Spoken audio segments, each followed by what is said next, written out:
When we first started painting murals, first of all, the acrylic murals really only have a 20-year history.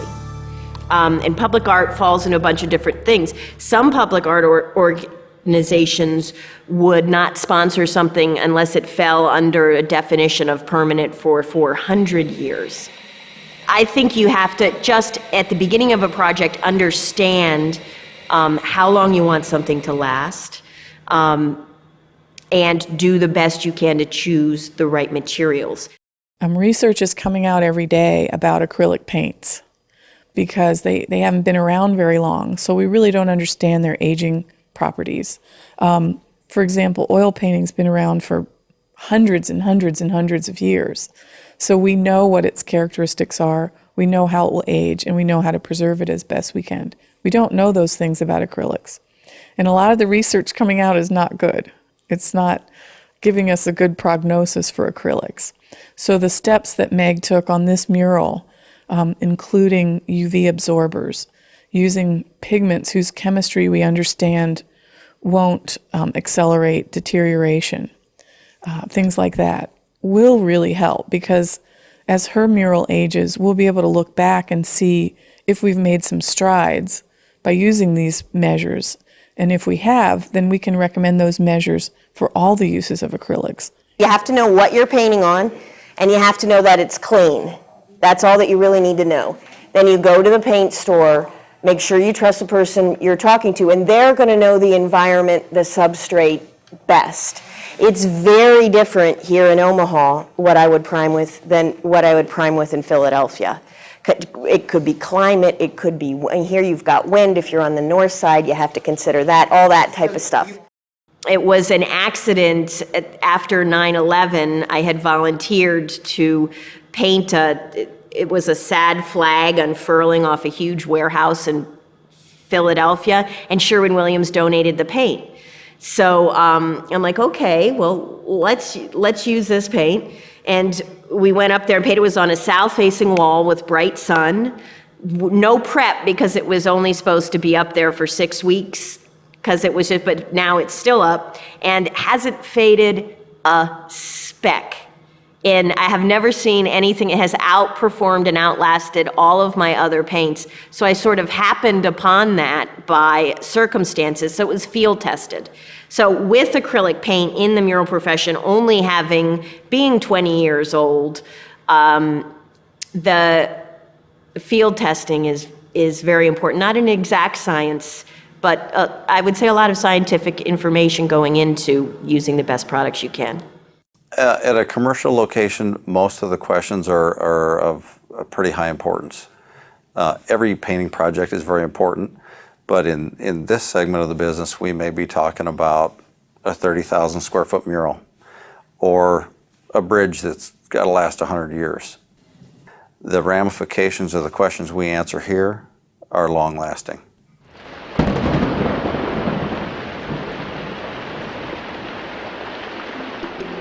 The challenge to the long-term survival of fertile ground is Nebraska's environment.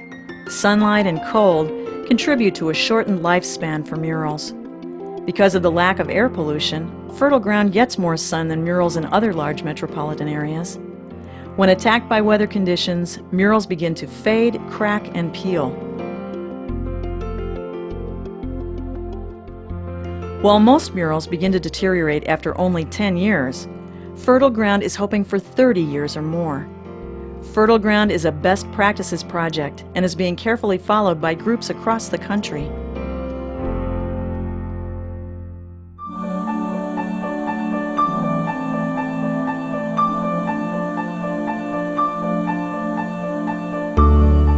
I think this right here is one of the most important things, but I love color, but this right here is one of the most important things you can do to make it really beautiful. The care you put into the warm, cool, pushing your colors. And I like to have it all, I want the values with me and set up so that I can really concentrate on my drafting when I'm out there, right? I concentrate on the color first and then it's sort of all done for me.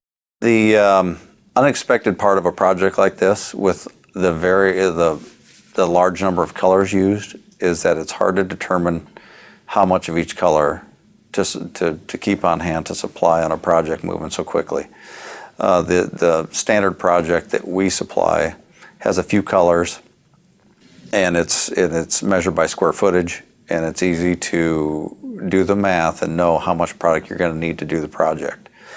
In a project like a mural, it's difficult because it's a combination of many colors, and it's hard to, you don't measure square footage on a mural. I mean, you do on the canvas, but not once you get painting it. So it's a little tricky to keep up with the different colors needed at all times. We mixed the first gallon and gave it to Sherwin-Williams, and anytime we wanted to order it again, we'd say, we want value number 8 flesh. And they would give it to us because it's so huge. And then we would alter it on the specific person.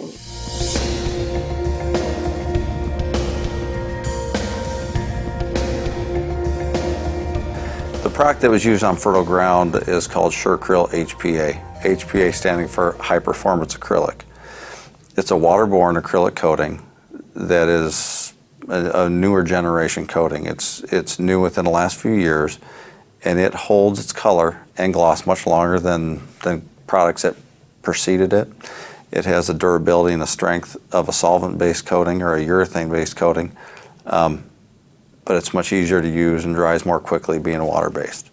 The problems that happen to murals over time involve fading, and by the pigment choice and paint choices that we made, we're hoping that the fading will be reduced or controlled in this mural.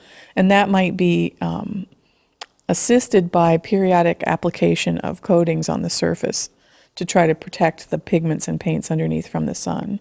But we were able to start at the very beginning with this project here in town to document all of the preparation of the wall surfaces, the wall materials, to start off using the materials that were most recommended by the conservation scientists, to try to use paint formulations that we knew were going to provide a longer life without fading. She allowed us to take samples at every step of the process in producing the mural here in Omaha. And all of these materials and conversations were communicated back to scientists at the University of Delaware's Art Conservation Program, which is affiliated with the Winterthur Museum. So we had scientists on one end making suggestions and looking over materials. I would relay that information to Meg, and then we would go from there to try to find materials that would meet their recommendations. And then Meg allowed us to document the process thoroughly. So we have samples of the fabrics she used, we have samples of the paints, we have samples of the sealants, and we have photo documentation of areas of the mural at each stage in the process, which I don't think has ever happened before with a mural anywhere. So Meg's murals tend to last longer than other people's because she's been aware of this for a long time.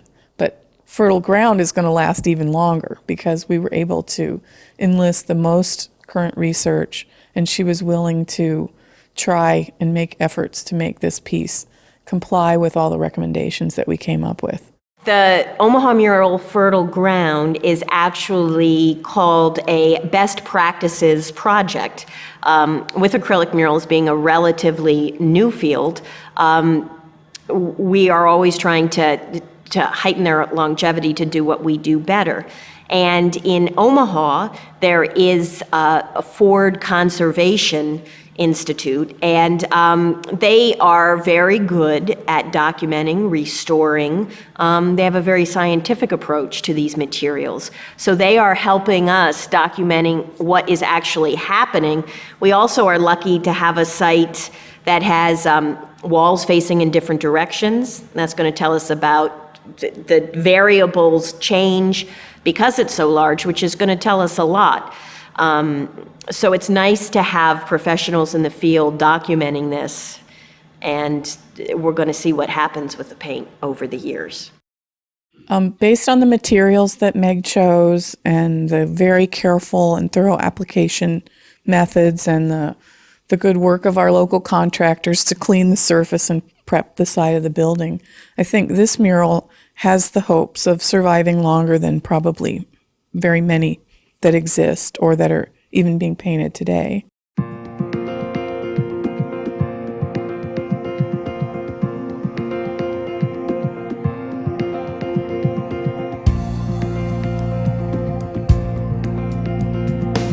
It took approximately 871 gallons to paint Fertile Ground, and you have to realize that you prime the wall once, then you prime the wall again, then you paint one layer, then you paint another layer, then you clear coat, then it's a lot of paint on that wall.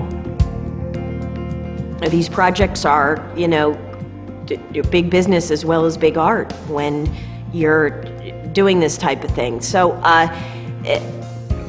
I would say the way I would think it through would be a gallon of paint could cover anywhere from 150 square feet to 400 square feet. And then in Omaha, it is an ephes wall, lots of texture. Okay, so we're not going to go anywhere near the 150. Let's push it to 300 and we're covered. In past projects, I know from field experience typically how many gallons of white I would use versus primary colors versus a brown, and divide it up that way, because usually your palettes are pretty predictable. It was fun to see something that we supply in a can be transformed onto a large surface like that. It was kind of comical to us, or to me, the day that Meg came in after just using the Sure Grill for a couple of days, and she said, she held her hands in the air and said, "I can't get this product off me." And that was a resounding theme with all the artists, that it bonds very, very well to almost any substrate, including the human skin. So they had a heck of a time keeping their hands clean.